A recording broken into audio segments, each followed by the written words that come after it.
And you'll see the trolleys going up and down Douglas Avenue. But if you do find yourself lost in this city, you can definitely ask one of us Wichitans and we'll help you find your way. Hey, good morning. Well, it's not every day the news comes right to our front door here at KAKE Studios. Now, as you can see on the floor over here, this is a little bit of the path that truck took. And it is still a very emotional one. We actually still have people out here at the 10 wooden crosses that have been placed for those victims. Last night's storm didn't do a lot of damage. However, it did kick up a lot of these materials, but the most telling of how powerful the water is the damage it caused to this roadway. On average, 42.75 tons of recyclables are picked up here in Valley Center a month.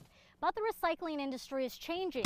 Well, I just want to point out today should have been a normal day of school, but instead many students are coming back for a completely different reason. IMCA has not been transparent with them, and many parents, as you can imagine, are sick and feel disgusted. Hey, good morning. Well, we have a lot of volunteers just buzzing around helping all of those evacuees get settled, feel comfortable. Obviously, this has been a very traumatic experience for a lot of Houstonians, and so a lot of people today had to just quickly evacuate. Very traumatic. I mean, people did not want to leave their homes, but at this point they have to because they don't know if the water will continue rising. Well, this is the letter that the Finch family sent both the mayor and the police chief wanting to know more about the investigation.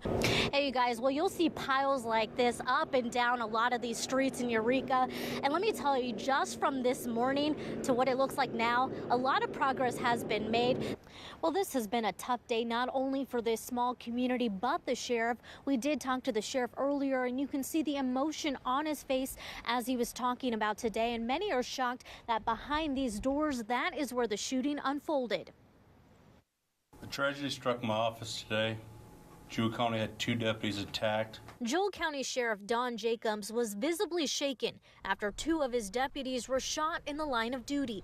The community also reeling over the violence that went down inside the sheriff's office. Things like that just don't happen here. It's really, I just think it's probably rocked this community. While the names of the deputies haven't been released at this time, both are expected to recover. All of our law officers it's a first name basis. Everyone knows them. You can just stop and visit with them. This all unfolded at the sheriff's office this morning when suspect Jason Whitson went in and asked to talk to a deputy.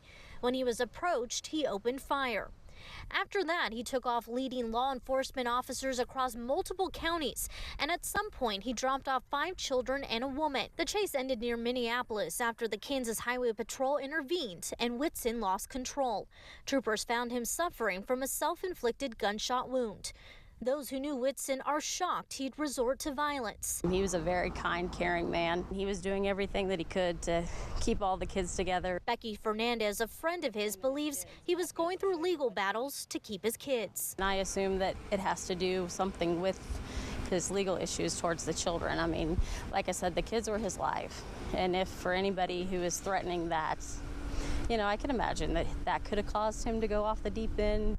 As you know, the roads have definitely been a challenge all this week. As you can see behind me, there's still a lot of flooding in this area and on highways. Well, the woman that we're talking to, she has actually been traveling to and from different Texas cities, picking up donated supplies and bringing them back to Houston. Here's her story.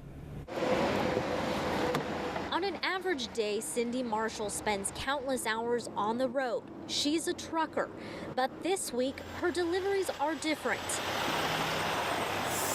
I picked up a load in San Antonio yesterday that delivered here that was a load of meat to help, feed the volunteers that are coming in. Marshall is a part of a group called Patriot Express that helps respond to disasters in the South. The organization reaches out to truck drivers to pick up and deliver supplies. After seeing images of the disaster in Houston, this El Dorado woman felt compelled to help. I've lived in Kansas long enough that I've been through a few tornadoes. We've seen our share of disasters come, and people from other states, they come and help us. This week alone, she's traveled to Dallas and San Antonio multiple times, picking up goods, then coming back to Houston. To be able to bring that stuff here and make sure that those people that can't get them is really, really getting it, to make sure that we're helping kids, and it's really amazing. While Marshall says she's tired, the miles are worth it.